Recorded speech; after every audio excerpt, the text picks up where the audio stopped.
दोस्तों, हाल ही में एक CGI मीडिया क्लिप ने दुनिया भर में रक्षा विशेषज्ञों और मिलिट्री प्लानर्स के बीच नई चर्चा छेड़ दी है। इस क्लिप में इजरायली कंपनी यूविजन की हीरो 120 लूटरिंग म्यूनिशन को C-130 हर्क्यूलिस ट्रांसपोर्ट एयरक्राफ्ट से लॉन्च करते दिखाया गया है। ये सिर्फ एक वीडियो विजुअलाइजेशन है, लेकिन इसके पीछे का कॉन्सेप्ट इतना ताकतवर है कि अगर इसे भारत अपनाता है तो इंडियन एयर फोर्स की क्षमताएं कई गुना बढ़ सकती हैं। अब सवाल है, ये हीरो 120 यानी 120 है क्या? हीरो 120 असल में एक मिड रेंज लूटरिंग म्यूनिशन है। आसान भाषा में कहें तो यह एक कामिकाजी ड्रोन है। इसका वजन लगभग 12 किलो है और इसमें 4.5 किलो का मल्टीपर्पस वॉरहेड होता है। इसके अंदर इलेक्ट्रो ऑप्टिकल और इंफ्रारेड कैमरे लगे होते हैं, जिससे ऑपरेटर को रियल टाइम वीडियो फीड मिलती है। यानी आप मिशन के दौरान टारगेट बदल सकते हैं, स्ट्राइक कैंसिल कर सकते हैं या नए टारगेट चुन सकते हैं। यही man in the loop feature इसे बहुत एडवांस बनाता है। इस CGI क्लिप में दिखाया गया है कि कैसे C-130 जैसे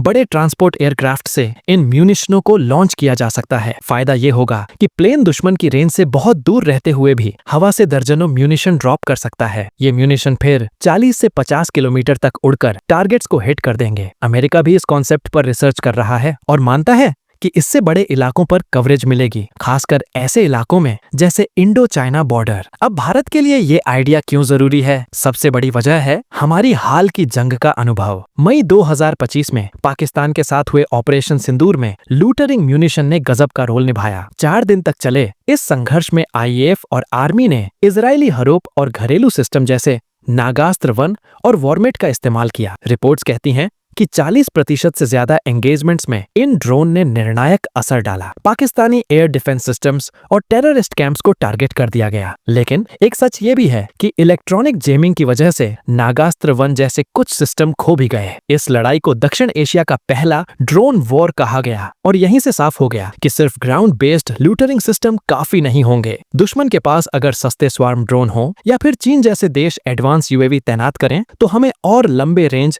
एयर लॉन्च विकल्पों की जरूरत होगी। भारत के पास 12 C-130 जे सुपर हर्क्यूलिस हैं, जिन्हें 2011 से 77 स्क्वाड्रन हिंडन एयरबेस से ऑन ऑपरेट किया जा रहा है। अभी ये एयरक्राफ्ट स्पेशल ऑपरेशन, पैराड्रॉप और लो लेवल मिशन में इस्तेमाल होते हैं। लेकिन अगर इनमें लूटरिंग म्यूनिशन इंटीग्रेट हो जाएं, तो इनका रोल और भी बढ़ जाएगा। इसे करना बहुत कठिन भी नहीं है। बस एयरक्राफ्ट के अंदर पैलेटाइज्ड लॉन्चर या रेल सिस्टम लगाना होगा और कंट्रोल स्टेशन से डेटा लिंक कनेक्ट करना होगा। भारत की सबसे बड़ी ताकत ये है कि हमारे पास स्वदेशी सिस्टम मौजूद हैं। नागास्त्र 1, ALS-50 और भविष्य में आने वाले अन्य DRDO प्रोजेक्ट्स को अगर एयर लॉन्च वर्जन में कन्वर्ट किया जाए तो यह पूरी तरह इंडिजिनस सॉल्यूशन बन सकता है। यह हमारी आत्मनिर्भर भारत रक्षा नीति के लिए भी बहुत बड़ा कदम होगा। अब चुनौतियां भी हैं। सबसे पहले डेटा लिंक को मजबूत और सिक्योर बनाना होगा ताकि दुश्मन के इलेक्ट्रॉनिक वॉरफेयर से हमारे सिस्टम प्रभावित न हो। दूसरा, ऑपरेटर ट्रेनिंग और नए डॉक्ट्रिन बनाना जरूरी होगा ताकि एयरक्राफ्ट क्रू और ड्रोन ऑपरेटर एक साथ तालमेल से काम करें। तीसरा, इंटरनेशनल एयर स्पेस और रूल्स ऑफ एंगेजमेंट का पालन भी करना होगा। लेकिन अगर इन चुनौतियों पर काबू पा लिया गया तो भारत के पास एक बिल्कुल नया स्ट्रैटेजिक एडवांटेज होगा। सोचिए, सीमा से सैकड़ों किलोमीटर दूर बैठे हमारे एयरक्राफ्ट